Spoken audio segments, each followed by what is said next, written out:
Those of us who live, do business, or visit the eastern shore of Mobile Bay understand this area is one of a kind.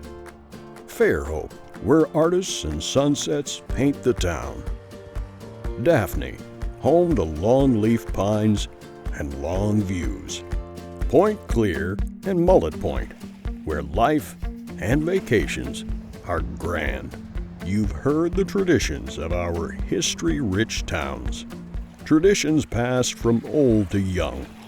Many of them focus on one thing: Mobile Bay and the legacies a healthy watershed allows.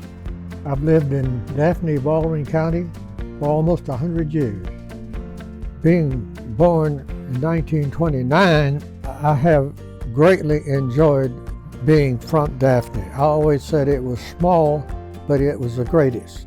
Al, who remembers yesteryears like they were yesterday, recalls the adventures of growing up in Daphne. There was a store in Daphne, Trown store, which was significant, that sold chicken necks by the package, and you could use a chicken neck and tie a string to it on the piers and throw it over with a little weight, and crabs would come up, and when the string would become taut, you know you had a crab.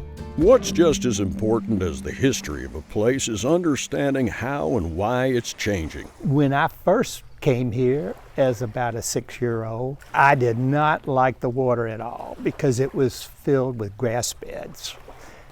I didn't learn till later, when I didn't have it, how important the grass beds are. There used to be plenty of mullet, catfish, clams, crabs, trout, redfish, flounder.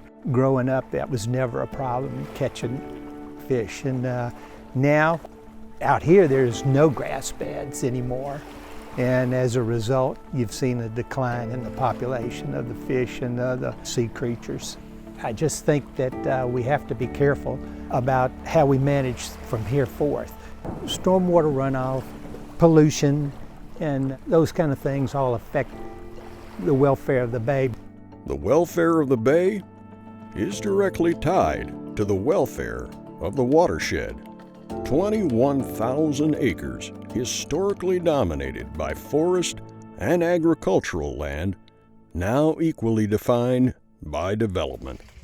I was raised in Fairhope, born and raised there. My father was a farmer, and his father before him farmed in Fairhope. Met my wife here in Daphne, Carolyn, and we moved down here about 36 years ago. You know, we're only one of 2 places in the world that have jubilees, and the jubilees are less frequent. They're not the fish and crabs and everything that you used to see, or what I remember seeing when I was growing up here and small. So I want to preserve this for future generations. Now is the time to take economically and environmentally smart steps to preserve the Eastern Shore and Fly Creek watershed.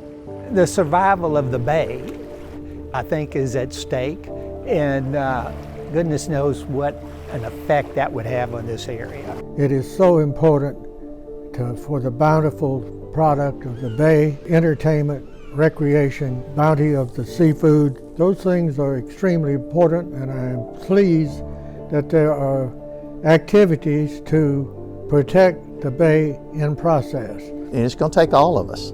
All of us have to get together and save this bay. If you live, do business, or visit the Eastern Shore, join us. Join the Mobile Bay National Estuary Program and Thompson Engineering by taking our survey to help us identify issues, participate, and play a part in restoring legacies so they not only define our past, they define our future. Hello, my name is David Green, and I have a little brother, Alexander, who is 6 years old, and a little sister named Andrea, who is 2 years old. We are the children and grandchildren that people talk about. We love our watershed. Everyone lives in a watershed. Our waters here drain into the Mobile Bay and the Gulf of Mexico. I learned to ski, fish, and swim in this watershed. Everyone lives in a watershed. Please help clean out and keep our watershed good. Go to mobilebaynep.com/Eastern Shore and take our survey.